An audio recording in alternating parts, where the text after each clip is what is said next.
વડોદરા શહેરમાં નશીલા પદાર્થો અને વિદેશી દારૂની અસામાજિક પ્રવૃત્તિઓ ડામવા માટે પોલીસ કમિશનર નરસિંહા કુમારના નિર્દેશ હેઠળ પીસીબીની ટીમ દ્વારા સઘન દરોડા પાડવામાં આવ્યા છે। પીઆઈ.જે.આર. ગામિતના માર્ગદર્શન હેઠળ ટીમે પાણીગેટ અને છાણી વિસ્તારમાં 2 સફળ ઓપરેશન પાર પાડી બુટલેગરોની ધરપકડ કરી છે।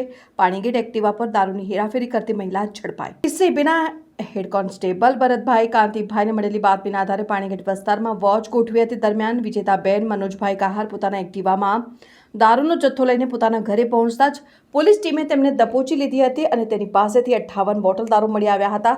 પોલીસે એક્ટિવા અને દારૂ મળીને કુલ ₹65,420 રૂપિયાનો મુદ્દામાલ કબજે કર્યો છે। આ કેસમાં અનેક આરોપી સુનિલ ઉર્ફે નાથાભાઈને વોન્ટેડ જાહેર કરાયો છે।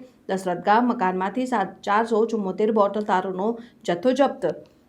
બીજા દરોડામાં પીસીબીના હેડ કોન્સ્ટેબલ હિતેન્દ્રસિંહ અને મુકેશભાઈને મળેલી બાતમી મુજબ છાણીના દશરથ ગામની ઇન્દ્રાનગરની નવદુર્ગા સોસાયટીના એક મકાનમાં કલ્પેશભાઈ ઉર્ફે કલ્લુ જસવંતભાઈ બારિયા વિદેશી દારૂનું છૂટક વેચાણ કરતો હતો અને પોલીસે રેડ પાડીને 474 બોટલ દારૂ, ખાલી બોટલો અને મોબાઈલ સહિત કુલ ₹87,302નો મુદ્દામાલ કબજે કર્યો છે અને કેસમાં પંચમહાલના ઊંચા પારનો અજય નામનો શખ્સ વોન્ટેડ જાહેર થયો છે। પીસીબી દ્વારા પાણીગેટ અને છાણી પોલીસ સ્ટેશનમાં પ્રોહિબિશન એક્ટ મુજબ ગુનો દાખલ કરીને આગળની તપાસ હાથ ધરવામાં આવી છે અને શહેરભરમાં પ્રોહિબિશનની આવી પ્રવૃત્તિઓ નાબૂદ કરવા માટે પીસીબી દ્વારા આગામી દિવસોમાં પણ દરોડા ચાલુ રાખવામાં આવશે।